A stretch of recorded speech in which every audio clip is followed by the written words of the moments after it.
From Cortland, New York, America's smallest small city, it's the Nerd Bomber Podcast, featuring the best news, entertainment, and related discussion that pop culture has to offer.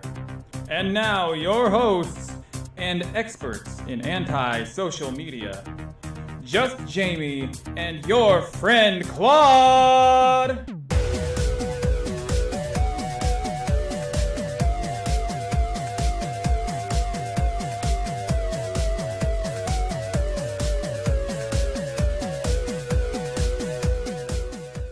Ladies, gentlemen, millennials, welcome to this very special episode of the Nerd Bomber Podcast. I am your friend Claude, here as usual with... Just Jamie. And joining us via phone is the one and only... Cousin Adam. So like I said, today's episode is very special, and let me tell you why. Because it is the final episode of 2019.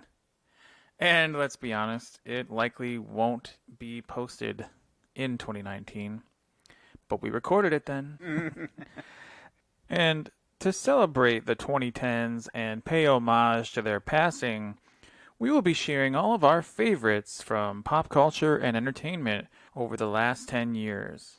And I think I'll start this one off. All right. So we're each going to be discussing one thing from 3 different categories today. And those are television, movies, and Wildcard, which could be absolutely anything that we enjoyed from the last decade. I'm going to start it off with television and go with a Comedy Central series from 2014 called Broad City. 4 and 3 and 2 and 1. Today is the day we become Abby and Alana, the boss bitches we are in our minds. Are you with me? Yeah, I'm with you. Oh my God, is that Lincoln? Yep. Oh, thank God, Abby, there you are. We got another pube situation in the women's locker room. Alana, this does not work. Okay, I'll take lunch. Please come back today. Oh, okay, all right. Yeah, so this is a half-hour comedy show that started as a web series about 2 20-something female best friends that are living in New York City and trying to make that work despite not always having, enough money to get by and to, have to do wacky things and take weird jobs, and all kinds of adventures ensue. The 2 co-stars are Ilana Glazer and Abby Jacobson. They were students, if you will, at the New York Upright Citizens Brigade Theater, which was co-founded by Amy Poehler, and she kind of got involved in helping the web series make the transition to the big time, and Comedy Central picking it up and developing it into a full-on primetime series. Even though this came out in 2014, I discovered it a couple years later, New Year's of 2016, and I was able to kind of binge the first 2 seasons on Hulu, and I hadn't even heard of it until then. I just kind of stumbled across it, gave it a shot, and I was kind of blown away. I just thought it was great. Just really enjoyable, really appealing to the type of humor that I like. I love that it's not sanitized, I guess. It's not afraid of the reality of life. Right. It deals with drugs and sex and heartbreak and struggles that we all go through every single day. And it does it in... It's just a really hilarious way. It's really tough to describe, I guess, the nuances of the comedy. It definitely tends toward the crass. I don't know, I guess I'm laughing thinking about it. But it's a show that just made me feel really good instantly. It's really easy to kind of get right into. And there's, I think, 5 seasons total. This past year was their final year. So... Ilana actually has her debut stand-up special called The Planet is Burning coming out on Amazon Prime January 3rd. And Abby, I'm not sure. I think she's into writing and things behind the scenes right now. But, yeah. All right, what is your first choice? I had a few to choose from, so I'll just kind of list off the things that I considered. Preacher, Stranger Things, Vikings, Marvel Netflix TV was a big deal for a few years there. The show It's Always Sunny in Philadelphia is a big deal for me personally, even though that started in like 2005, but it still has run all the way through this decade. Yeah. But that's not my choice. That's not my final pick. My final pick is maybe a little bit too obvious, not at all obscure, and that is Game of Thrones. You are a man without honor. You have forsaken every vow you ever took. So many vows. They make you swear and swear. Defend the king, protect the innocent, defend the weak. What if the king massacres the innocent? It's too much.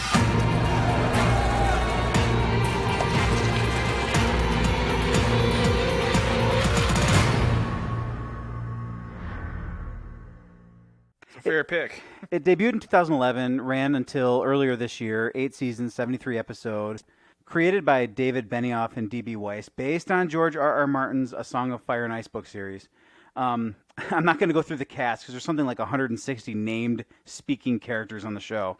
But it's hard to overstate what a phenomenon Game of Thrones was at its peak. I don't know that we had ever seen anything like that, at least going back to the beginning of the show, 2011, where a real epic movie scale production on television that you could not draw a line and say, this is where it changes from film quality to TV quality. I mean, it was really equal to any cinematic achievement that there was. And I don't know that before 2011 we had seen very much of that. No, probably one-off things or smaller, less sprawling things. But this is like everything was top-notch. Every aspect of it, from casting to just the cinematography was insane. Like the locations they used, like it was all in. Yeah, it looked every bit as high quality as something like Lord of the Rings or whatever sort of high fantasy. Even though I don't know that Game of Thrones is technically high fantasy the way that's defined, but just in terms of, like you said, the epic scale of it. And so, yeah, maybe some sort of film quality TV productions have been created when the scale is smaller. Right. Dramas, comedies, things like that. Something like The Sopranos, for instance. But yeah, this was, I think, the first of its kind where you had sort of movie-level budgets for each episode, especially toward the end of the show when they were really scaling up more and more and more as the show went on. Through the course of the series, I mean, it created several different, pop culture viral memes and things like that with different characters and different actors and actresses. Absolutely. Obviously, it's based on a very popular book series, and who knows if that'll ever get finished. But so it reaches out, and it had a lot of tendrils of legacy that it was sort of laying down over the vast swaths of pop culture. And a wide demographic also was kind of into it.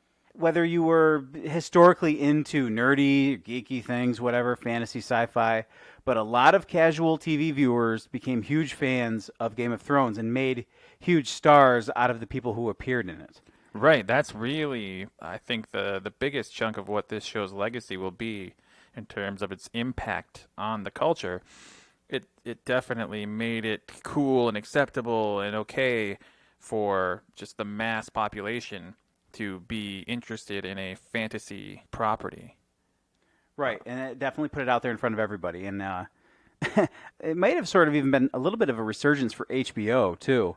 But it's an interesting crossover. Game of Thrones started in one era, finished in another, and pretty much led the way the whole time. Yeah, well. There's going to be spin-offs. Right.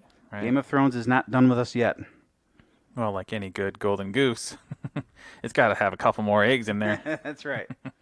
Cousin Adam, what's your TV pick? My pick for my favorite TV show of the decade was a difficult decision. So I picked a show that actually started in 2009, but obviously the majority of the show has run the whole decade because it's actually still being aired. So my pick was ABC's Modern Family as my TV show of the decade. ABC Comedy Wednesday. The #1 new comedy is all new. There's only 2 places anyone should wear a poncho. Niagara Falls and log rides. Modern Family is the best new show of the season. When your kids were small, did you ever smack their heads into a wall? Luke used to bang his head all the time, and he's fine. We gotta take her to the doctor. ABC's Modern Family. All new Wednesday, 9/8 Central. Laugh with all of America on ABC Comedy Wednesday. Uh-huh. So I picked it because I guess like I shouldn't really say like the format of the show is original because it does follow like that documentary style that was made popular by The Office. You can probably put it in the category of it being a groundbreaking show in the sense that it kind of deals with a lot of social issues of that are still relevant today. Like they feature a same-sex couple that gets married and they've actually adopted a child. The patriarch of the family, Jay, played by Ed O'Neill, actually marries a much younger woman who is an immigrant from Colombia with her son. So, there's like that whole immigrant angle to it. They don't really make too many comments about that, but overall, it's had its staying power. It's a really funny show. It was a really original when it came to, the family aspect of it, not so much the documentary style.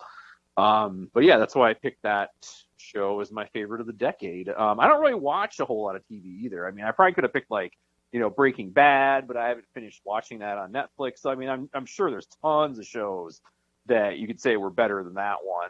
And I'd probably agree with you, but I just haven't watched them all. So. Well, far be it from anybody to judge. I mean, if that's your favorite. I mean, that's a huge show. It's hugely successful, and I don't think anybody can argue with its longevity. Yeah, longevity, and it kind of touches on some things that might not be comfortable for some people.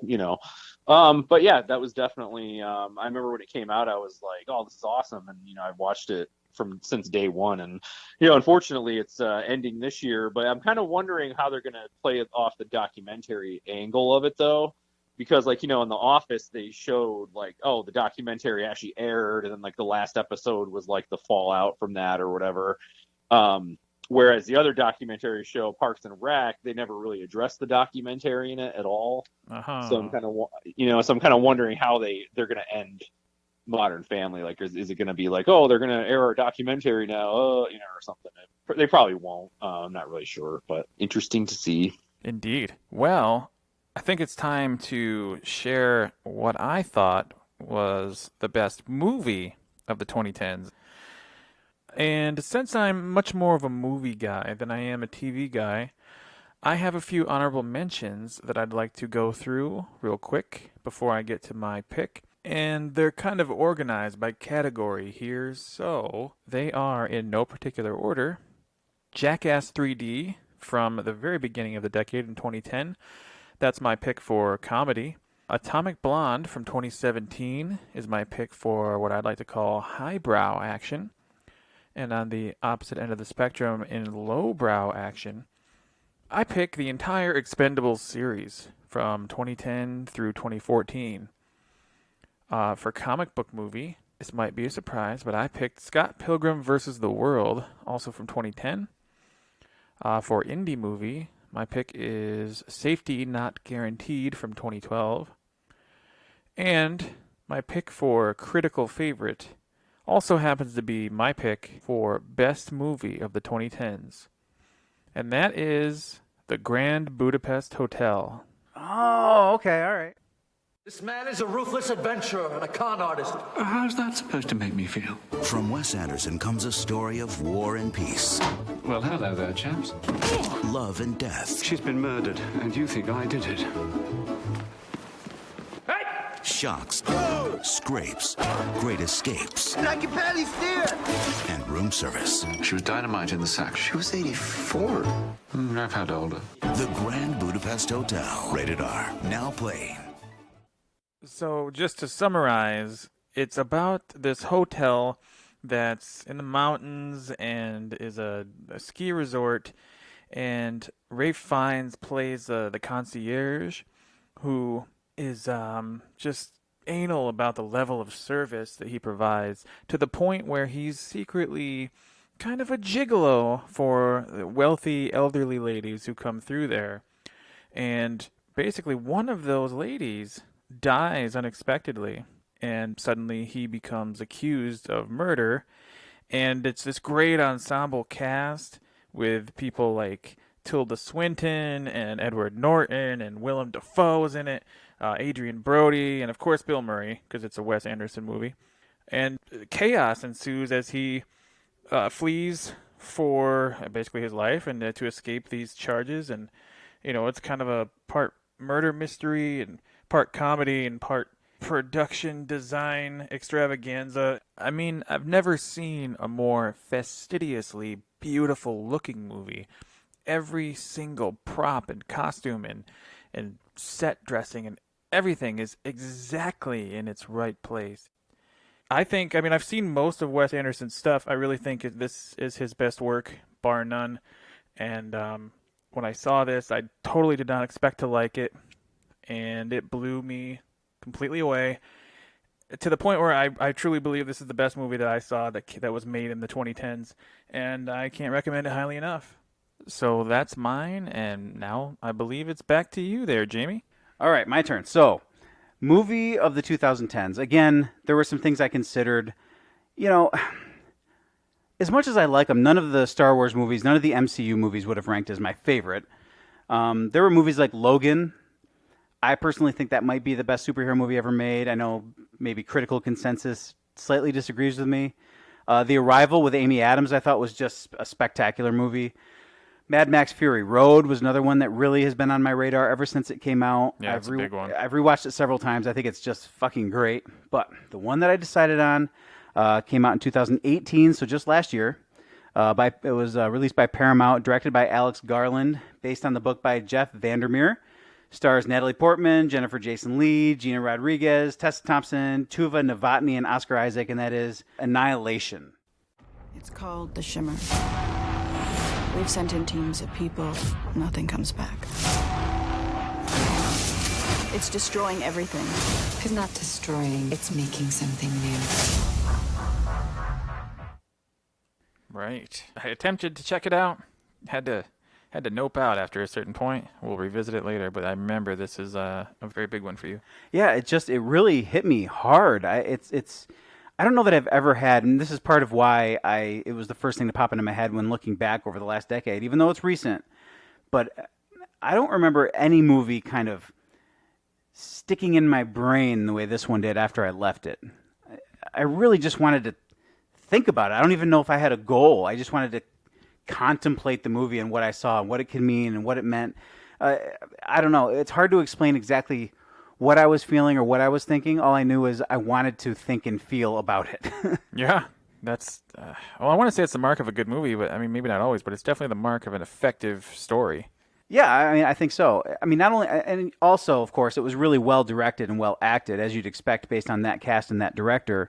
The visuals were really interesting.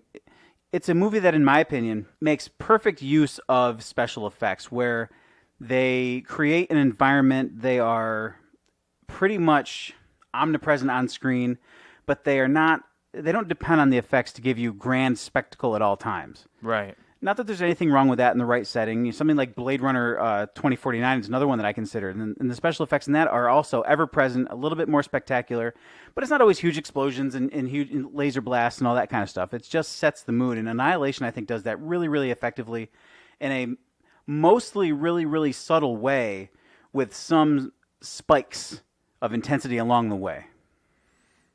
I think that's how it really should be. It shouldn't be. You can't make everything your entire running time of your movie your adrenaline moment. It has to be strategically placed. It has to be spread out. Yeah, and I think another one of the qualities of this movie that a lot of people have written about or spoken about, and me included, is that it has a certain Lovecraftian quality to it. Right. That mostly has to do with the idea of the more you learn about it, the further out of your grasp it is. The more you learn, the less you know, type of thing. And that's right. That's what is at the base of most of what Lovecraft wrote about. Most of his scary stories are not really about the monster. It's more about how you just can't learn or contemplate what the mystery is because it's too far beyond human understanding. And there's a little bit of that in Annihilation. It's probably one of the best versions of that attempted on screen. One of the reasons Lovecraft stuff has not translated to film very well is that it's not really about the narrative. It's not really about the monster. It's about the psychology of the protagonist in the story most of the time. It's a little bit hard to present on screen. And this movie does a pretty fair job of that. High praise, and deservedly so. I think you should give it another go. Yeah, I think I'll wait until the next decade to do it, though. All right. Cousin Adam, what did you pick? Well, I picked a movie that actually kicked off the summer of the decade, the summer of 2010.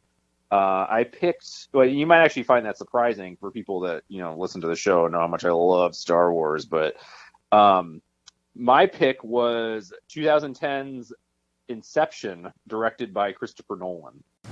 There's one thing you should know about me. I can access your mind through your dreams. It's called Inception. I know how to find your secrets. Let's go shake them up. I am impressed. See what you can do. It's never just a dream, is it? Inception, rated PG-13, theaters and IMAX, July 16th. You didn't see that one coming, did you? It was my wildest dreams, and they just came true. Yeah, I know, right? It's just, you can just quit now. Well, I don't want to just be like, oh, it made me love movies again or something like that. But it kind of like subverted like my idea of what you could do in a movie. Does that make sense? That like, sure, not so much like, when it comes to like effects, like special effects or like even really the story. It was such a mind-bendingly awesome concept that like it just kind of like, I would even consider it like a sci-fi movie without really being like, having your normal sci-fi tropes. It wasn't like 30 years in the future, or didn't have like flying cars, and stupid stuff like that. But like just the concept of the movie was just like it was like, when you saw it, you were like, wow, that's like such a great idea. How come no one has ever thought of that before? And it's really that movie, I think, is like a testament to how detail oriented Christopher Nolan is with his movies. He's known as like a very meticulous filmmaker, and he makes sure he crosses all his T's and whatnot. And this movie was like that. There were so many layers to it. Like the ending of it made you kind of question what you just saw. It was a great idea for a movie, and had a really good cast. The whole thing just fit together really well. And that was like one of the I saw that movie probably 2 or 3 times in the theater, and I rarely do that with a movie. I'll see it once, or unless it's like Star Wars, I'll watch that twice. But so that was my pick, was Inception. Did you like the movie also? Yeah, I saw it actually in the drive-in. No, nice. And, very bizarre. It was a triple feature. I had to sit through. I went to see Inception, but I had to sit through Cars, and then I had to sit through Green Lantern before that. Oh, ugh. So I had to watch them all 3 in a row. Cars ain't too bad, but man, Green Lantern, that'd probably be like my worst movie. Well, yeah, right. It definitely helped Inception look that much better. Yeah, there you go. Yeah. Christopher Nolan is just super cerebral with everything he puts out, and for me, it's whether or not I end up liking the actual movie as a whole. Each time, that's going to be a part of it, and I just have to respect it every time. It's pretty impressive how meticulous he is.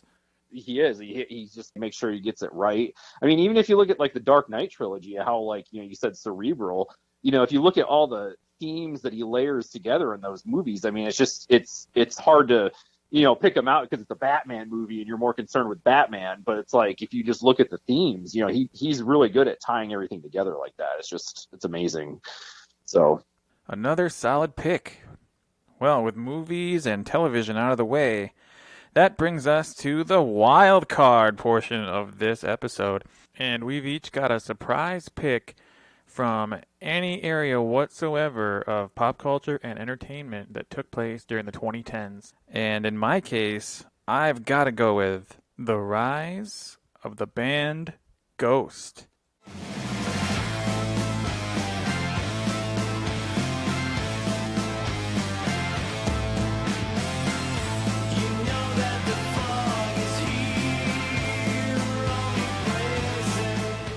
They actually almost perfectly encapsulate the concept of the best of the 2010s, because their story essentially has taken place entirely within this last decade. They debuted to the world by posting 3 self-produced songs on their MySpace in 2010. And between then and the end of 2019, they've gone from an underground occultist experiment to a Grammy-winning, arena-touring mainstream metal act. Several online outlets declared them the band of the decade. And Loudwire magazine even named Ghost's frontman and mastermind, Tobias Forge, the metal artist of the decade.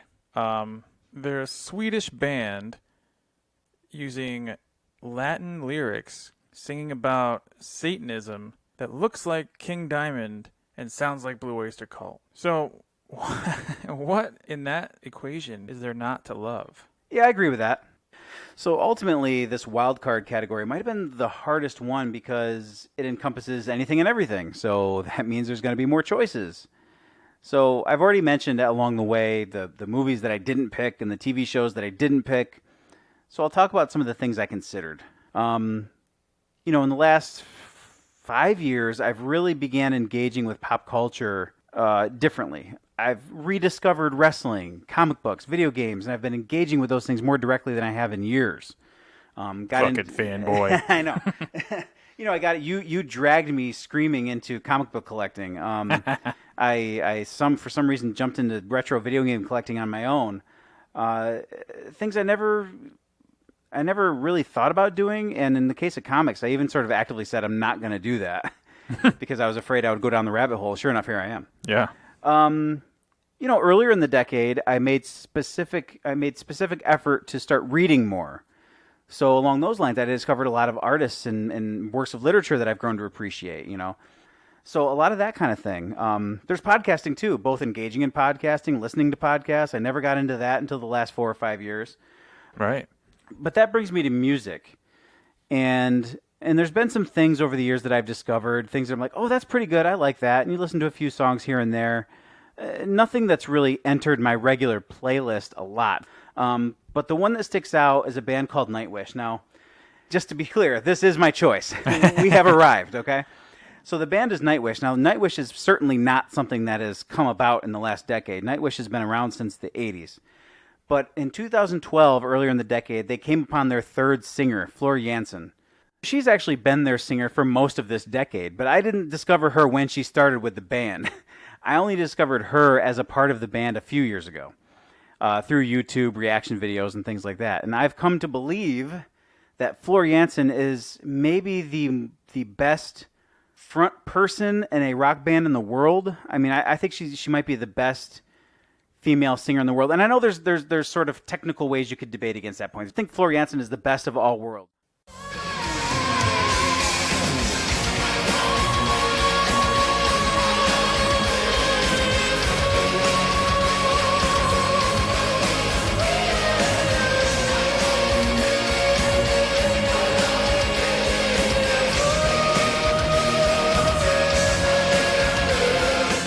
So if you're talking about musicians or singers that fit into the categories of like country or pop or, rock bands that have a lead singer, I think, in my opinion, she's the best of all of them.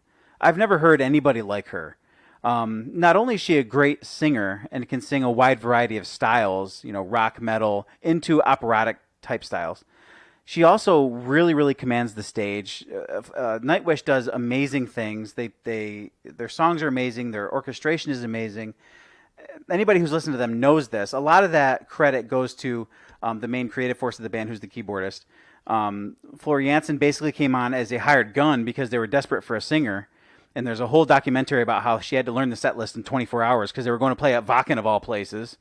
Yeah, it's your first gig. That's your insanity. First gig at Wacken in front of 50 or 100,000 people in an outdoor music festival, which is just insanity.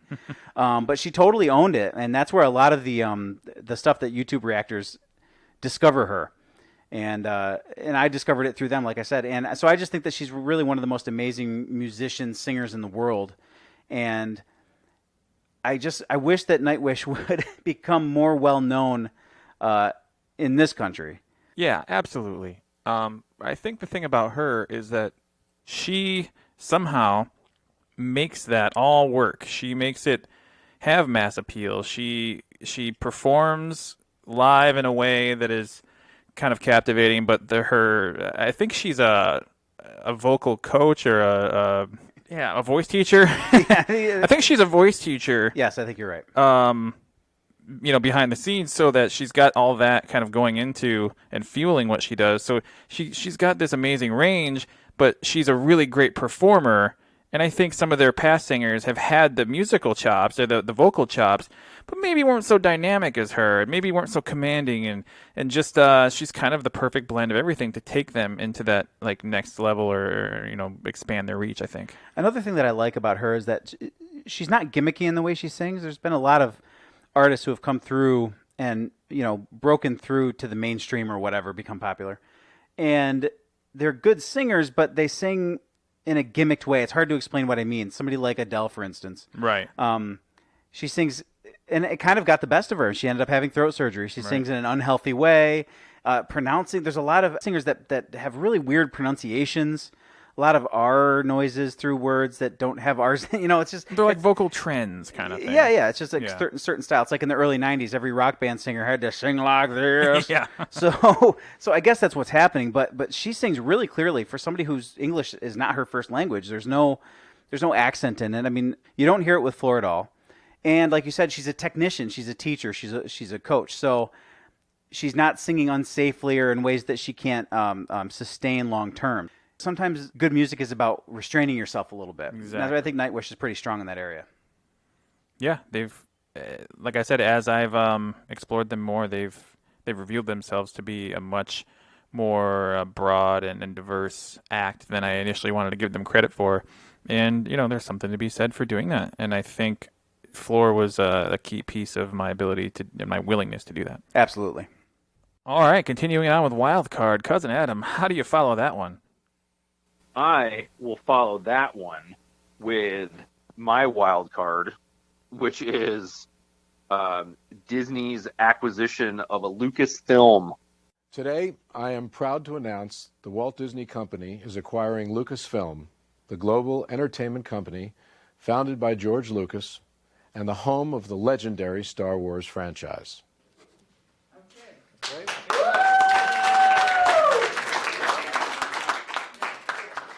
Fans can expect a new feature film, Star Wars Episode 7, in theaters worldwide in 2015.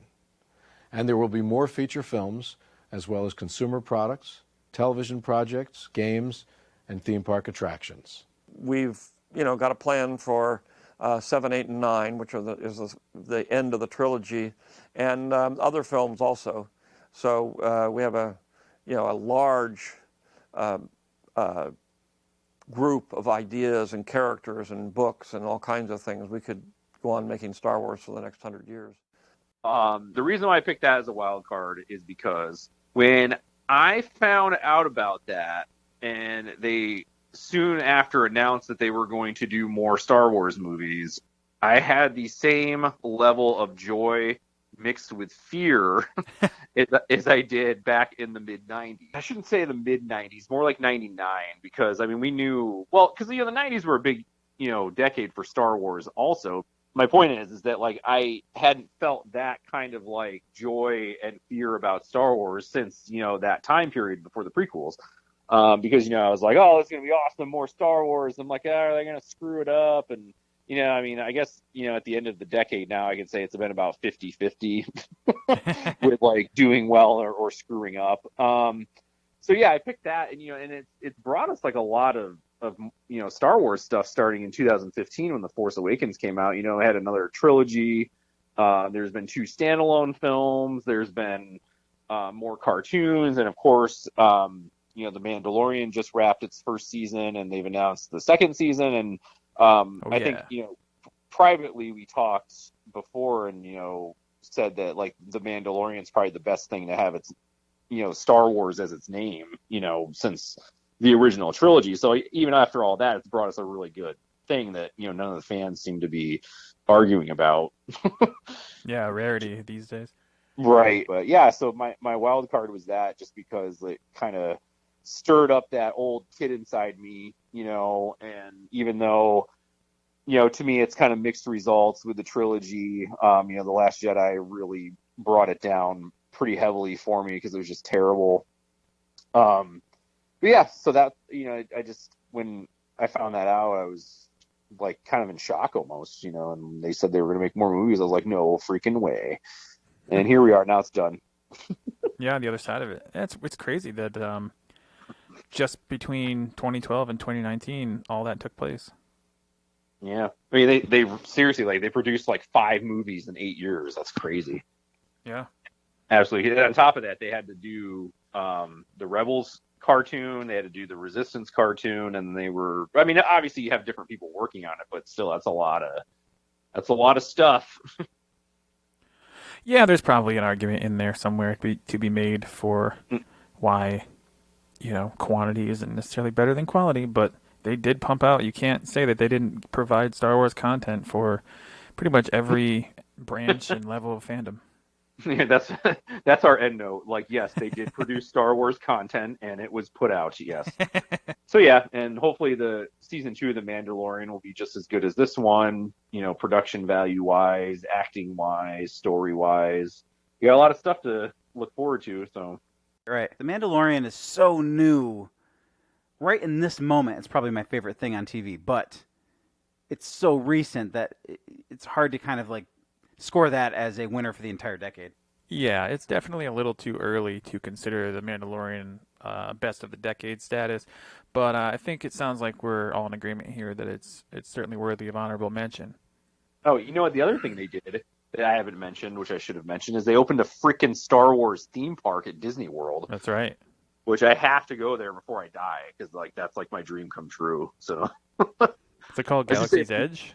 Yeah, Galaxy's Edge. It's actually my childhood dream come true. It's not my dream come true now, but you know what I mean.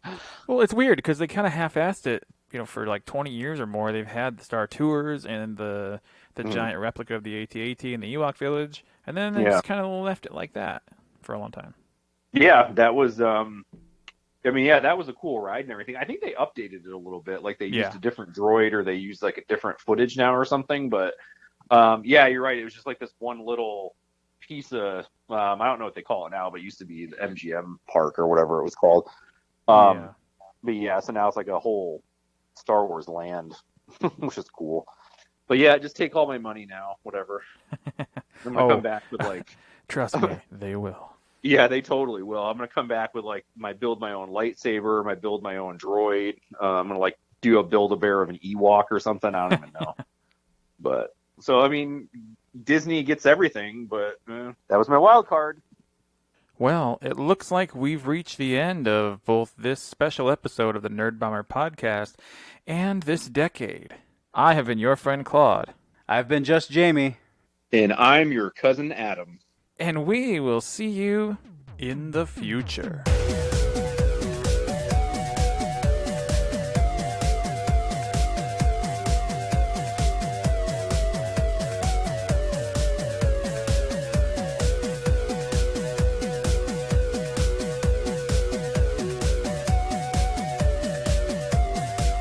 The Nerd Bomber podcast is a Ghost Factory internet production brought to you by the WAM Network.